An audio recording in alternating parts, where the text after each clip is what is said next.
अस्सलाम वालेकुम स्टूडेंट्स। आज हम जो है ना पढ़ेंगे केमिस्ट्री, 9th क्लास की केमिस्ट्री बेसिक से स्टार्ट करेंगे, बिल्कुल फर्स्ट चैप्टर से। तो सबसे पहले आओ स्टार्ट करते हैं हम उसकी डेफिनेशन से। Class 9th, okay.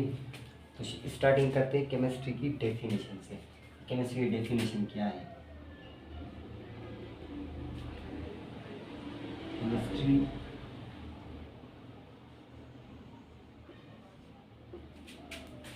is study of matter. ये किस चीज़ की स्टडी है, किस चीज़ के बारे में हमें बताती है केमिस्ट्री? केमिस्ट्री में हम पढ़ते हैं मैटर के बारे में कि मैटर क्या है और वो कैसे बनता है, कैसे टूटता है। सही। अब मैटर क्या है सबसे, उसके बाद हमें ये पता होना चाहिए कि मैटर क्या है। ये वाली डेफिनेशन आप लोग याद कर लें फिर भी सही है। और दूसरी होती है chemistry the branch of science which deals with the study of matter. मुख्तलिफ बुक में से आपको मुख्तलिफ डेफिनेशन मिलेगी, लेकिन आपको जस्ट ये पता होना चाहिए कि केमिस्ट्री किसके बारे में है, मैटर के बारे में। मैटर का मतलब है मादा। सही है। तो अब उसके बाद हम देखते हैं कि मैटर खुद क्या है। What is the matter itself? Matter. सही। इसकी भी बहुत बेसिक डेफिनेशन है, वो इजी है। अगर ये आपको आ गया तो इंशाल्लाह आगे भी आपको केमिस्ट्री समझ आएगी। तो हम लिखते हैं एनीथिंग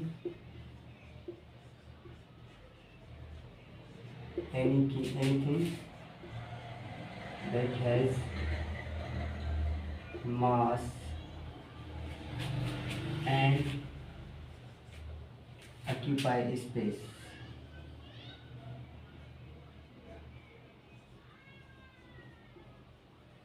occupy space, कोई भी ऐसी चीज़ जिसके पास मास हो और वो स्पेस ऑक्यूपाई करे, मतलब जगह को ऑक्यूपाई करे। सही है। जैसे कि हम कहें कि ये मास्टर है, ये भी हमारे पास एक मीटर है, ये भी एक मीटर है, लेकिन मीटर के अंदर भी कुछ किस्में हैं। सही है। सबसे पहले तो आपको ये पता होना चाहिए कि जिसके पास मास हो और फिर वो क्या करे, ऑक्यूपाई करे स्पेस। पूरी दुनिया में जो भी चीज़ें वो हमारे पास मैटर, ये गैस है। सही है। उसके बाद लिक्विड, सॉलिड्स, इस तरह की 3-4 किस्में वो हम पढ़ेंगे। प्लाज्मा भी है, प्लाज्मा भी है 9th के क्लास में कि प्लाज्मा भी एक किस्म है। ये सारी किस्में हम पढ़ेंगे आहिस्ता आहिस्ता, लेकिन आज जस्ट हम इंट्रोडक्शन करेंगे ये चीज़ें हैं क्या। सही है। तो नंबर 1 जो टाइप है मैटर की, वो है हमारे पास सॉलिड। क्या है? सॉलिड। ओके। सॉलिड वो सिंपली आप कह सकते हो जो चीज़ें हार्ड होती है, जैसे कि ये है तो सॉलिड है। ठीक है। अब हम आ जाते हैं टाइप नंबर 2 पे, वो है लिक्विड। लिक्विड तो सिंपली जैसे आपके पास वाटर है, जो चीज़ें फ्लो करती हैं, जैसे कि आपके पास पेट्रोल है, डीजल है, ये सारी चीज़ें लिक्विड है। ये मैटर की किस्में है और ये लिक्विड है। सही है। और तीसरी चीज़ है हमारे पास गैस। ओके, गैस ये भी एक मैटर की किस्म है, गैस। जैसे कि आप गैस इस्तेमाल करते हो अपने घरों में, ये भी एक मैटर की टाइप है। ठीक। नंबर 4 है प्लाज्मा। पांचवी भी है और पांचवी भी है, वो आपकी कोर्स में नहीं है। सही है। या कोर्स में होगी तो भी हम आगे पढ़ेंगे सारी चीज़ें, आज जिसकी इंट्रोडक्शन है। सही है। तो ये आपने याद रखना है कि केमिस्ट्री की definition study about the matter, जिसमें हम मैटर के बारे में स्टडी करते हैं। अब मैटर क्या है? मैटर वो चीज़ है जिसमें मास हो एंड स्पेस ऑक्यूपाई करे। क्या करे? स्पेस ऑक्यूपाई करे। ये चीज़ें आपने याद रखनी। अब उसके बाद ये जो दूसरी चीज़ है कि मैटर की टाइप्स क्या है। सॉलिड है, ये आपने याद रखना है। ठीक है।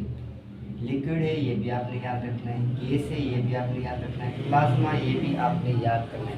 अब ये सारी चीज़ें एक एक करके हम आगे पढ़ेंगे कि इन चीज़ों का क्या काम है, कैसे हैं, कैसे दिखती हैं, इनकी टाइप्स क्या है, प्रॉपर्टीज़ क्या है, सब कुछ। सही है।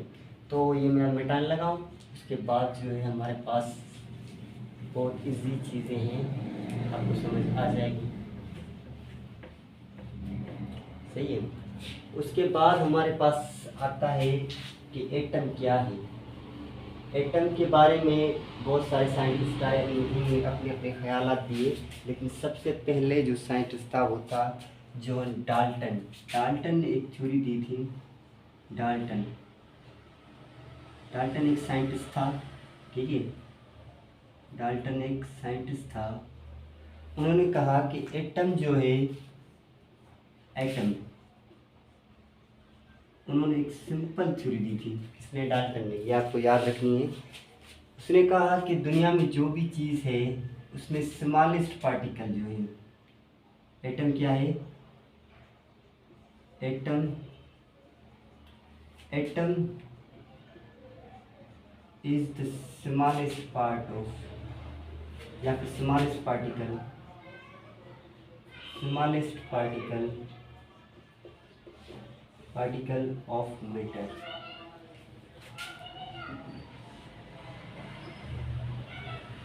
ठीक है, स्मॉलेस्ट का मतलब है सबसे छोटा, सही है। तो उन्होंने कहा हमारे पास ये जो मार्कर है या कोई भी चीज़ है उसके अंदर स्मॉलेस्ट पार्टिकल जो होगा एटम। और उसने दूसरी बात कही कि इट कैन नॉट ब्रेक, इसको हम तोड़ नहीं सकते, इसको हम डिवाइड नहीं कर सकते, या फिर दूसरे लफ्ज़ों में हम कह सकते हैं इट इज़ इनडिविजिबल। दूसरे लफ्ज़ों में हम क्या कह सकते हैं? द एटम क्या है? इनडिविजिबल। मतलब इसको हम तोड़ नहीं सकते। जैसे कि ये आपको नजर आए ना, ये छोटा सा नुकता, ये बहुत छोटा है। तो उसने कहा सबसे जो छोटा हिस्सा है एटम का वो है, सॉरी एटम का नहीं, मैटर का, वो क्या है? एटम है। और एटम से ज़्यादा कोई भी छोटी चीज़ नहीं है। ये एक ऐसा पार्टिकल है जो सबसे छोटा है मैटर के अंदर। या फिर उसने कहा और फिर दूसरी चीज़ हम मिसाल के तौर पे लें, ये जो हमारे पास मार्कर है इसमें छोटा सा जो पार्ट होगा वो इसका क्या होगा? एटम होगा। लेकिन ये थ्योरीज, इसके बाद ये थ्योरी जो थी रिजेक्ट हो गई। उसके बाद कुछ और साइंटिस्ट आते हैं, जैसे कि जे थॉमसन आ गया, जेम्स चैडविक आ गया। उन्होंने दूसरे जो है ना, मतलब कि उन्होंने कहा कि भाई ये जो एटम है वो टूट सकता है। एटम्स के अलावा और भी कुछ ऐसी चीज़ें हैं जो उससे छोटी है। क्या है? एटम के अलावा कुछ और भी चीज़ें हैं जो इससे छोटी है। जैसे कि आपको पता है कि प्रोटॉन, सही है, प्रोटॉन, न्यूट्रॉन एंड इलेक्ट्रॉन,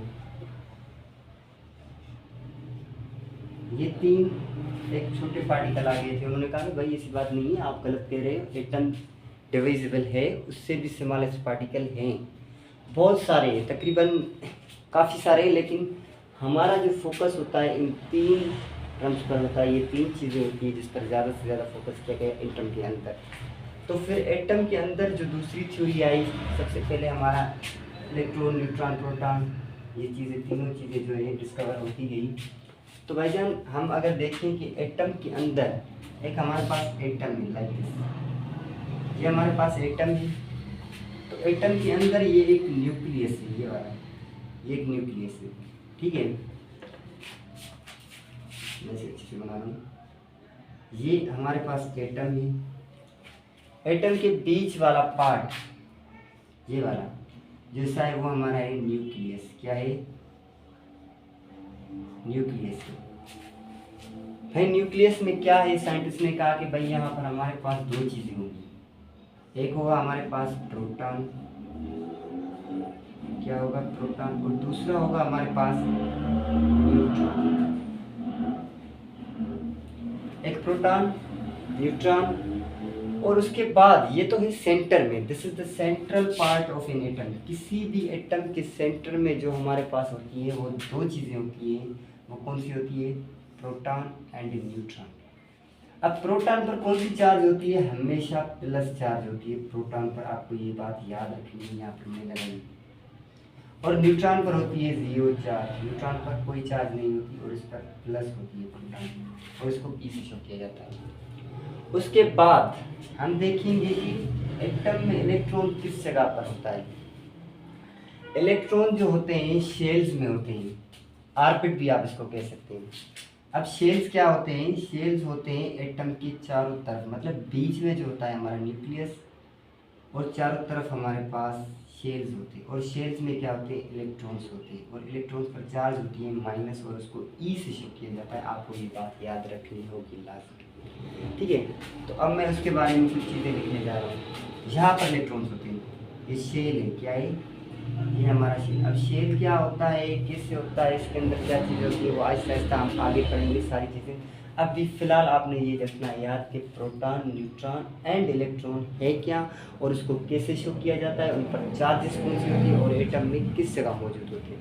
तो सबसे पहले आपने ये रखना है यार कि सेंटर के अंदर क्या है? Proton and neutron. ये चीज़ तो आपने लाजमी याद रखनी है। दो, प्रोटॉन पर कौन सी चार्ज होती है? प्लस। न्यूट्रॉन पर होती है जीरो चार्ज। और फिर एटम के चारों तरफ जो शेल होते हैं, शेल के अंदर होते हैं इलेक्ट्रॉन। इलेक्ट्रॉन को ई माइनस से शो किया जाता है, और उस पर चार्ज क्या होती है? माइनस होती है। ये बातें आपने याद रखनी है। तो मैं यहाँ पर कुछ चीज़ें लिख रहा हूँ उसके बारे में। सबसे पहले प्रोटॉन, ओके। प्रोटॉन के पास क्या है? It has positive plus charge, positive plus charge, इस पर प्लस चार्ज होती है। और ये एटम में कहाँ पाया जाता है? सेंटर। इट एग्जिस्ट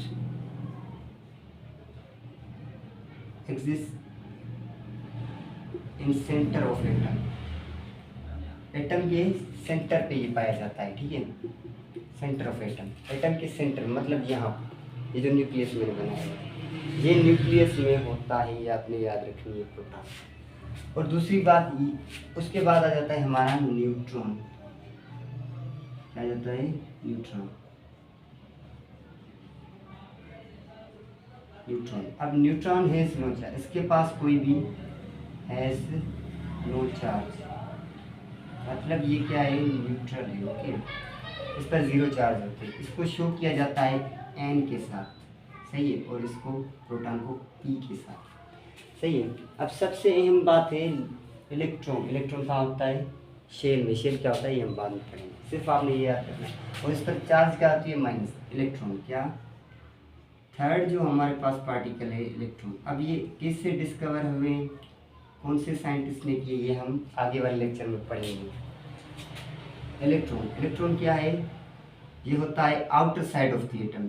कहाँ पर होता है? आउटर साइड, मतलब यहाँ पे, ये वाली आउटर साइड है, outer side of atom. Atom के आउटर साइड में होता है ये जो होता है इलेक्ट्रॉन, ठीक है। उसके बाद इट हैज़ नेगेटिव चार्ज।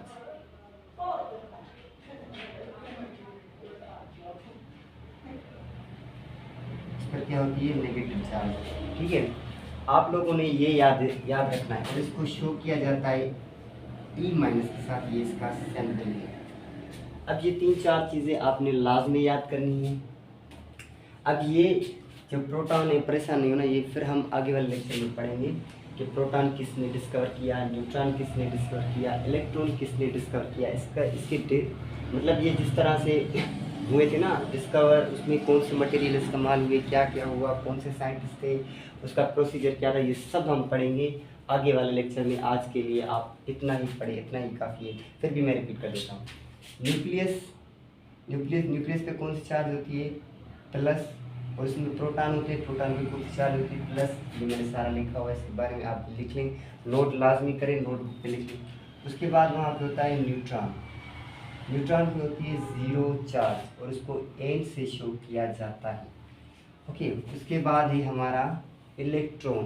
क्या? इलेक्ट्रॉन होता है न्यूक्लियस में नहीं, शेल्स में, outer side of the atom के आउटर साइड में होता है। जैसे कि हमारे पास, हम एग्जाम्पल ले लें, हमारे पास एक एटम है हाइड्रोजन के पास एटॉमिक नंबर 1 है। अगर इसका हम स्ट्रक्चर ड्रा करें तो ये कुछ ऐसे होगा, प्लस यहाँ पे इसके पास एक प्रोटॉन होगा और एक इलेक्ट्रॉन।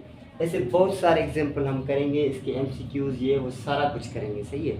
आज के लिए जस्ट आप ये नोट डाउन कर लें, एटम क्या है? Atom smallest particle. बट ये थ्योरी ओल्ड है, न्यू थ्योरीज ये आ गई हैं, तो हम इन सब पे फोकस करेंगे, देखेंगे कि इनमें से कौन सी चीज़ें इंपॉर्टेंट हैं और आपको MCQ ये वो प्रैक्टिस सारा कुछ करवाएंगे। ठीक, अल्लाह हाफिज़। आज के लिए इतना ही काफ़ी है।